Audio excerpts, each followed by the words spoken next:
आज ऋषि परीक्षित से कहते हैं, परीक्षित भगवान का प्रादुर्भाव हुआ, नारायण का जब प्रादुर्भाव हुआ तो नंद भवन में बड़ी दिव्यता के साथ वो नंद उत्सव हुआ है। और नंद उत्सव में ब्रजमंडल में ब्राह्मणों के साथ साथ फिर नालोच्छेदन संस्कार करने के लिए ब्रज की एक बूढ़ी दाई, जिसकी आयु लगभग 150 साल की, ऐसी बूढ़ी दाई को जब बुलाया तो वो आई नंद भवन में लाला का नालोच्छेदन करने के लिए, नालोच्छेदन संस्कार करने के लिए। जब इस दाई को बुलाया तो यशोदा मैया के गले में 2 नौलखा हार डले हुए थे। 150 साल की बूढ़ी दाई ने कहा, बोले लाला का नालोच्छेदन तो तभी करूंगी यशोदा मैया जब ये नौलखा हार आप मुझे दे देंगे।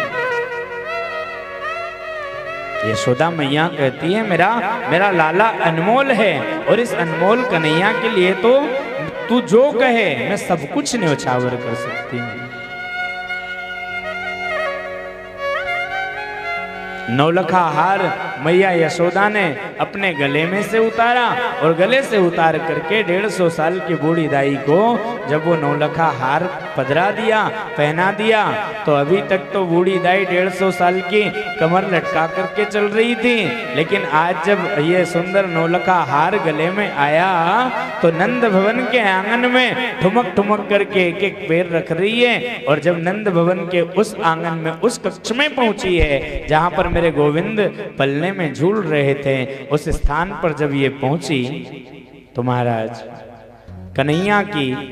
उस दिव्यता को देख करके, उस सावरी सलोनी सूरत को देख करके इतनी मंत्रमुग्ध हुई, इतनी मंत्रमुग्ध हुई कि मन में विचार करने लगी, मैंने खामखा ही, मैंने ऐसे ही ये यशोदा मैया से नौलखा हार लाला का नालछेदन करने के लिए मांगा, मुझे तो कुछ मांगना ही नहीं था। और उसी समय मन में जब ये बात आई, नौलखा हार उतारा, लाला के पास ही उसे रख दिया और लाला का नालोच्छेदन संस्कार किया।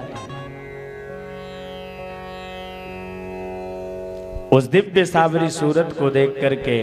150 साल की बूढ़ी दाई जब मंत्रमुक्त हुई तो भगवान ने भी, भले ही लाला थे तो छोटे, लेकिन छोटे में ही लाला ने इतनी लीलाएं की, इतनी लीलाएं की कि 11 वर्ष 56 दिनों के भीतर कितने ही असुरों को भगवान ने मारा।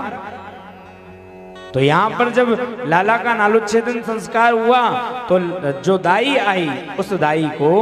भगवान ने भक्ति का वरदान दिया।